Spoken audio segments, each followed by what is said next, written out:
जब कश्मीर से कन्याकुमारी तक एक है, धारा 370 ख़त्म हुई, उसके बाद पहली बार घाटी में आने का मौका मिला है।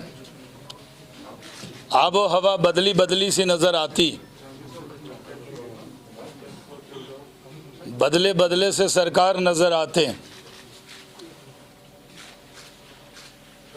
अब आबो हवा में डेवलपमेंट की खुशबू आ रही है।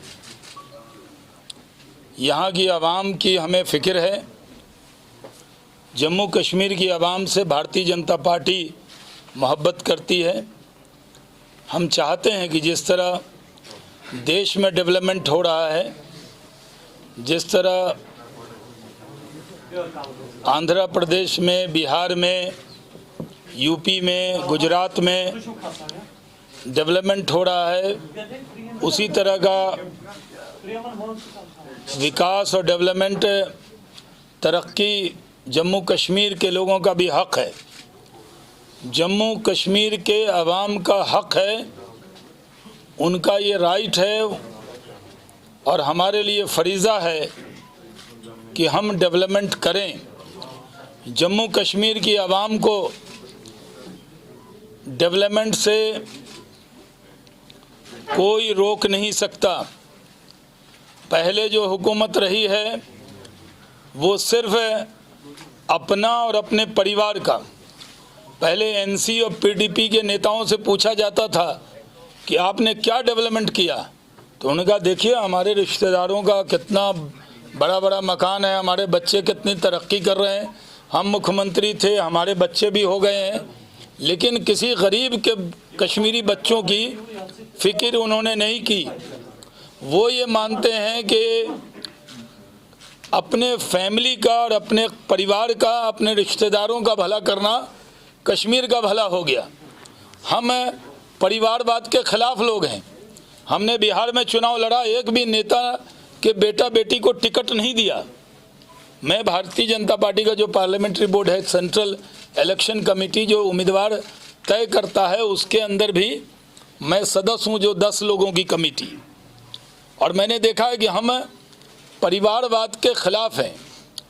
इसलिए हमारी कथनी और करनी एक है। जो हम बोलते हैं वो करते हैं। अगर हमने कहा कि कुछ परिवार के लोग, आज जितनी भी पार्टियां जम्मू कश्मीर के अंदर हैं, वो कोई ना कोई उनके वालिद या उनके दादा MP, MLA, minister, chief minister रहे हैं, इसलिए वो हैं। आम कश्मीरी को आगे बढ़ने का मौका उन्होंने नहीं दिया। हम मौका देंगे। नरेंद्र मोदी जी का कमिटमेंट है कि जम्मू कश्मीर की आवाम पर हम ख़ास तौर पर ध्यान देंगे। जम्मू कश्मीर की आवाम के हाथ में हम कलम दे रहे हैं और उनसे कह रहे हैं कि आप अपने कलम से अपनी तकदीर लिखिए, यानी अपने वोट से लिखिए। धारा 370 ख़त्म हो गई। जिस तरह हम ये मानते हैं कि किसी की मौत होने के बाद वो कब्र से ज़िंदा नहीं लौटता, धारा 370 कभी नहीं लौटेगी। ये बात एकदम सही है, इसमें कोई शक की गुंजाइश नहीं है। जो गुपकार गैंग है, गैंग तो हमारे यहाँ बिहार झारखंड में वासेपुर गैंग देखा होगा आपने, वो गैंग ऑफ वासेपुर। ये जो गैंग ऑफ गुपकार है, जिन्होंने सिर्फ अपना और अपने फैमिली का भला किया, अगर कश्मीरियों का भला किया होता तो आज उनकी मकबूलियत होती। आज उनकी मकबूलियत नहीं है। आज वो खुल के कश्मीर में घूमने की हालत में नहीं है। जनता सवाल पूछना चाहती। 3 पीढ़ी सबकी सरकार में रही है, हुकूमत में रही, क्या किया आपने? इसलिए मैं आपके सवाल के जवाब से पहले ही कह दूं, जो ख्वाब दिखा रही हैं महबूबा, जो ख्वाब दिखा रहे हैं फारूक अब्दुल्ला, वो ख्वाब पूरे होने वाले नहीं हैं। मान लीजिए मेरे वालिद का इंतकाल हो गया और मैं अपने बच्चे को कहूँ बेटा दादा आएंगे, तो दादा नहीं आएंगे। कोई कब्र से ज़िंदा नहीं होता। 370 भी दफना दिया गया है। अब ये कभी नहीं लौटेगा।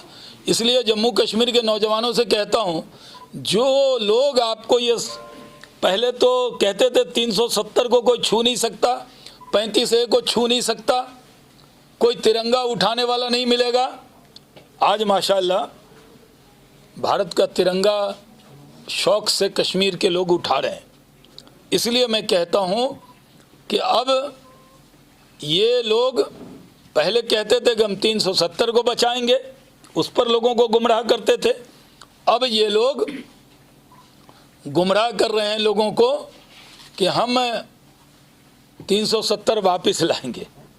इससे बड़ा झूठ दिन के उजाले में कुछ नहीं हो सकता जो वो बता रहे हैं।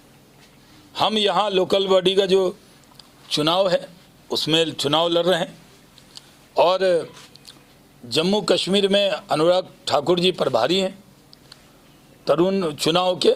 हम और अनुराग ठाकुर और संजय भाटिया जी इलेक्शन के लिए जुड़े हैं और लोग जम्मू आज आए हैं, जम्मू का काम देख रहे हैं।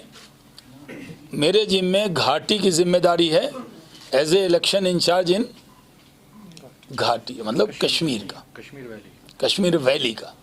तो मैं इलेक्शन तक आपको मिलने वाला हूँ, उसके बाद भी मिलने वाला हूँ, लेकिन इलेक्शन में कंटिन्यू रहूँगा। अभी मैं 4 दिन हूँ, फिर आ जाऊँगा।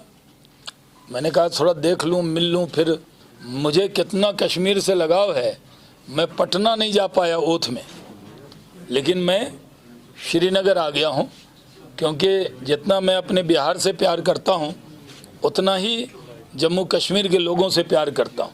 आज हमारे नेता नरेंद्र मोदी जी के दिल में बसता है जम्मू कश्मीर, आज उनके दिमाग पे है जम्मू कश्मीर।